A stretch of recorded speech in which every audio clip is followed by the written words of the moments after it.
Canada મંદિરની. બાપા America આવ્યા અને ત્યાં આપણા એક હીરુભાઈ પટેલ કરીને સિનસિનાટી પિટ્સબર્ગમાં સ્ક્રીન ઉપર દેખાય છે. હીરુભાઈ પટેલ કરીને નવા નવા સત્સંગમાં આવેલા. એમાં આખો ઇતિહાસ છે, અત્યારે સમય નથી, નહીં તો હું કહેત. આખો બનેલી ઘટના છે, અમારા ધરમભાઈ સાક્ષી છે એના. પરંતુ એમને ખૂબ મહિમા. ગુરુદેવ બાપજી પ્રથમ વખત એમને સત્સંગ થયા પછી પ્રથમ વખત અમેરિકા પધારતા હતા. બહુ સુખી છે. હીરુભાઈએ બહુ જ આગ્રહ કર્યો ધરમભાઈને. ધરમભાઈએ મને કીધું કે સ્વામી, કારણ કે ધરમભાઈના ખાસ મિત્ર છે, ધરમભાઈને કે બાપજીને કોઈ પણ હિસાબે મારા ત્યાં લઈ જવા છે, મારે ઘરે પધરામણી કરાવી છે. હવે એટલું બધું શિડ્યુલ ટાઈટ હતું. ગાડીમાં ત્યાંથી જર્સીથી લગભગ 6-8 કલાકનો રસ્તો. બાપજીની એટલી બધી તબિયત સારી નહીં. 6-8 કલાક એક પધરામણી માટે જતા થાય, 6-8 કલાક પાછા આવતા થાય એક પધરામણી માટે. પણ મારા લઈ જવા છે, એમનો આગ્રહ બહુ.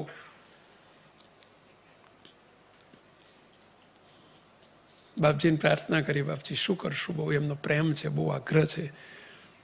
ત્યાંના બહુ મોટા માણસ કહેવાય સમાજમાં બધે, અને નવા નવા સત્સંગમાં આવેલા, એટલે એમને આગળ વધારવા માટે પણ એમના પ્રેમને વશ થવું જરૂરી છે. બાપા શું કરશું? બાપજી કે હારું તમને ગોઠવાતું હોય તો ગોઠવો, મને વાંધો નથી, પણ 6-8 કલાક જતા અને 6-8 કલાક આવતા ને એક પધરામણી માટે સારું જવાનું થાય એટલે અમને દુઃખ થતું હતું. એમણે ફોન કર્યો કે સ્વામી ચિંતા ના કરશો, હું બાપજીને એવી ભીડો નહીં આપું કે જેથી 8 કલાકની જર્ની થાય. હું સ્પેશિયલ ચાર્ટર્ડ પ્લેન લઈને આવું છું લેવા,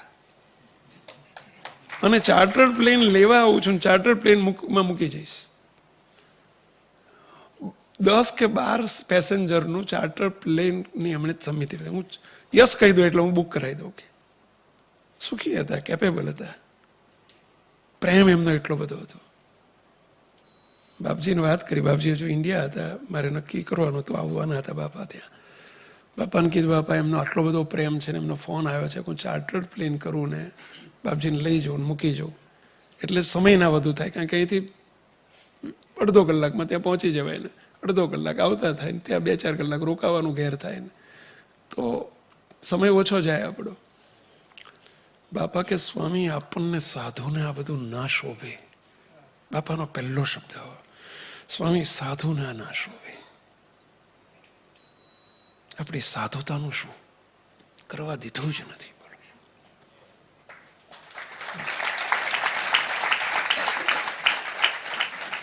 લાખો ડોલરની ભેટ આવે એની વિચાર નથી.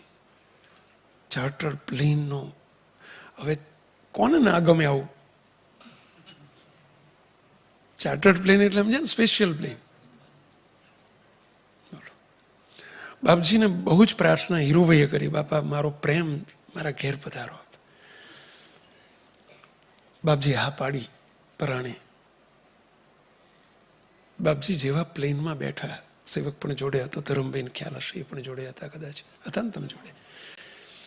અને હવે જેવા ફ્લાઇટમાં એ ફ્લાઇટ લઈને આવ્યા, ચાર્ટર પ્લેન 10 કે 12 પેસેન્જરનું ફ્લાઇટ હતું, નાનકડું. જો દેખાય છે અહીંયા.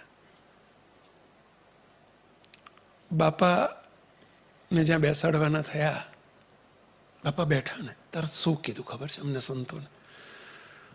જો સ્થિતિ કોને કહેવાય, સ્થિતિવાળા પુરુષ કોને કહેવાય? મહારાજ જે અહીંયા વાત કરે છે પ્રથમના 8મા વતનામૃતમાં, એ અમે નજરે એક વખત નહીં 1000 વખત જોયું છે દિવ્ય પુરુષમાં.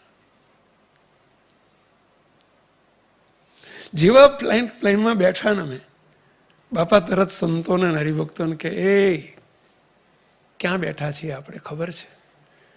ફ્લાઇટે નથી ને ચાર્ટર્ડે નથી ને ફ્લાઇટે નથી ને વિમાને નથી, મૂર્તિમાં જ બેઠા છીએ એવો સંકલ્પ રાખજો ને એ જ વિચાર કરજો, નહીતર પ્લેનનો આનંદ આવશે અને કાલે સવારે આપણને ક્યાંક રિક્ષામાં બેવાનું મળશે ને તો દુઃખ થશે. ના પ્લેનનો આનંદ હોવો જોઈએ, ના રિક્ષામાં બેસવાનું દુઃખ થવું જોઈએ. આ 2 મોટા પુરુષ માટે ટૂંકા પડે શબ્દો. સ્વસ્વરૂપનો પ્રકાશ અને ઈષ્ટદેવની ઉપાસના.